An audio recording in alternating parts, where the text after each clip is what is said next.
Alrighty.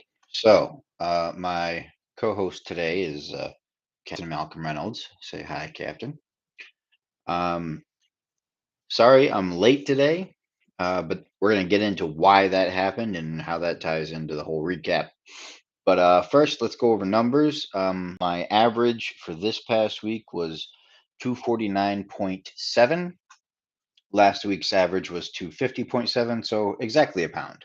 Even though this week did not go according to plan at all. Um, I got one of my cardio sessions, so I pushed it to 30 minutes, and it's a good 200 some odd feet in elevation. Good work.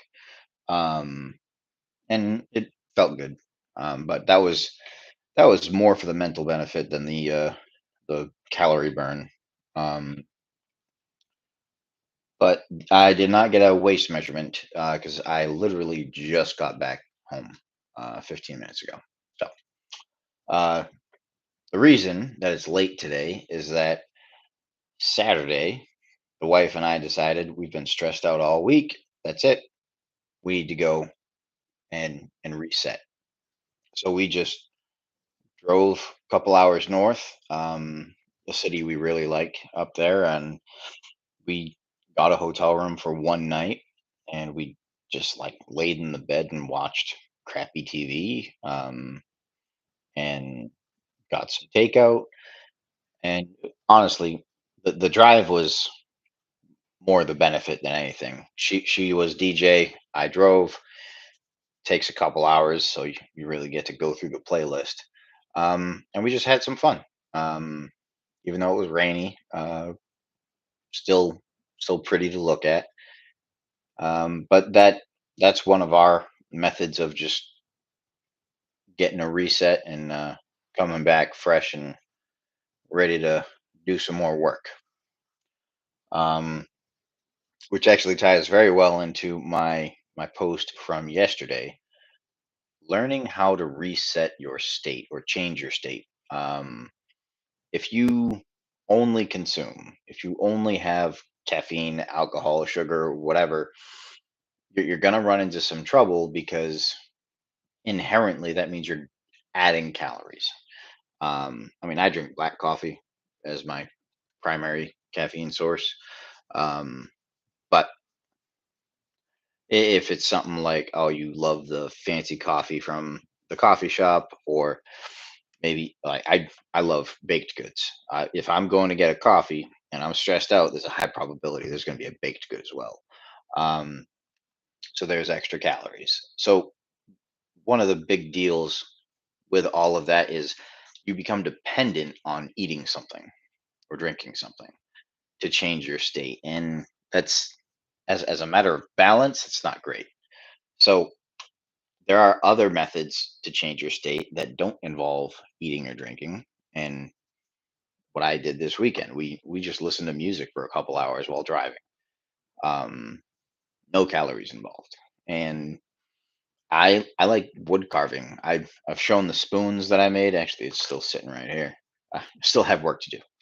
Um, and I'll go split wood and just kind of walking in nature like I did yesterday morning. Just half hour walk up through the woods. Um, and these things inherently take time, but that's part of why they work. You need to stop, reflect, and decompress. Uh, that's the whole point, you know.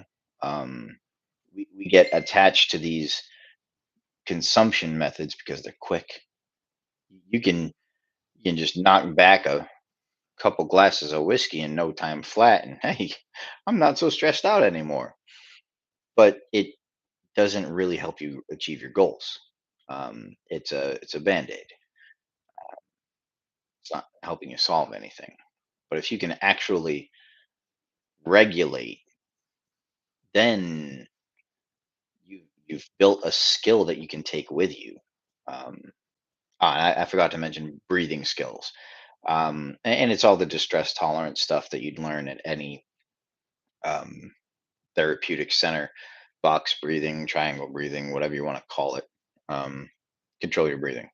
Um, it is highly effective at helping you kind of create space when you're feeling overwhelmed, which was all this week. My wife and I both were just stressed out. We got a lot going on, and we both work. So it's like we already have a hard time keeping up with the crazy schedule because we're always trying to do something, um, multiple somethings. So we recognized that our daily habits were not keeping our stress in check. We had to go set some time aside. Um, but you're gonna run into bad days. Is the whole point of this. Know how to respond to your bad days.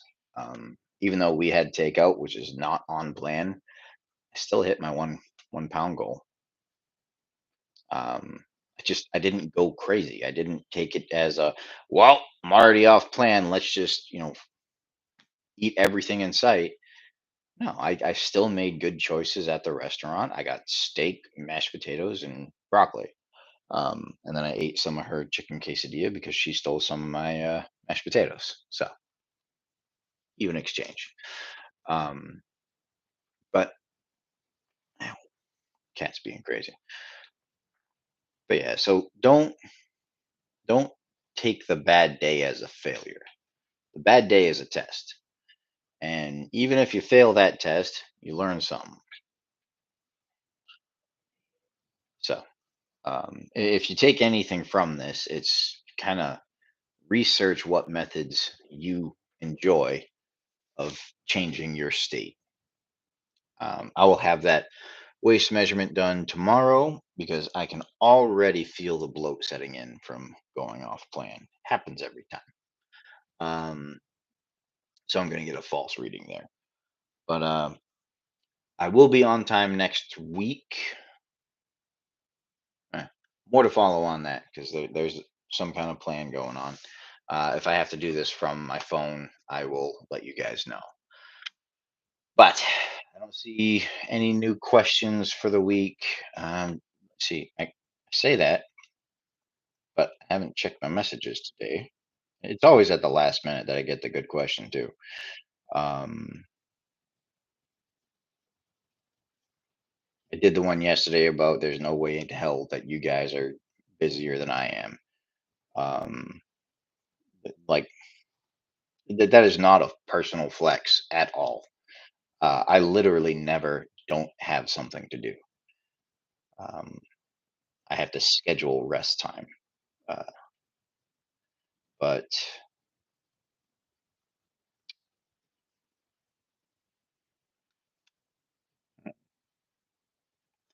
oh, prioritizing your food.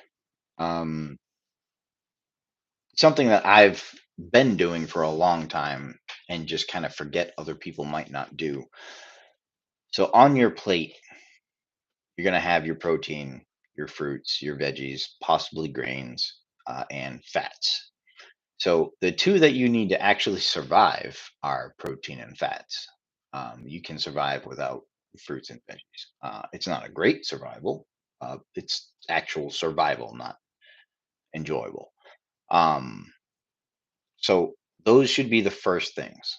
Um, and there's a secondary benefit if you eat those first. Protein and fats will fill you up faster. Now, fats have higher calorie count, so you have to make sure you are still measuring what you're putting on your plate. But the satiety you get from protein and fat is drastically uh, more effective at preventing overeating than anything else. So make sure you have water with your meal, drink it throughout, have protein and fats first. Protein is critical for more than just muscle gain and muscle retention, but that's kind of our focus here. Um, but the fats actually help with hormone production. You do not want to mess up your hormones, but that's why you shouldn't. Most people shouldn't drop their fat intake below 20% of their total calories. Um, but if you eat those first and then eat everything else, if you get full ahead of time, it's okay. Like, all right, you missed out on some carbohydrates. Unless you're a performance athlete, it's not going to make a huge difference. And even then, if it's you're only not eating some of it, it's not a huge deal. Um, but specifically for weight loss, eating your protein first helps you get full so you don't resort to, oh, maybe I eat an extra helping of rice or whatever you have with your meal. Um, but yeah, so prioritize protein, and I guarantee that's going to help you hit your protein targets, and it's going to help you feel full without, overeating on something that doesn't really help you achieve your goal. It is not bad food. There's no good and bad food. I actually watched a very good video on that. Can't remember the guy's name. Um, Food is fuel. It either helps you achieve your goal or it doesn't. Even if it doesn't help you achieve your goal, if it makes you happy, you can enjoy that on occasion, as long as it's not 90% of what you eat during the day. Um, but yeah, so prioritize your protein, be able to manage your stress in multiple ways, and try to balance that out. I will see you guys next week, Sunday at noon Eastern Time. Till then, be well, be strong.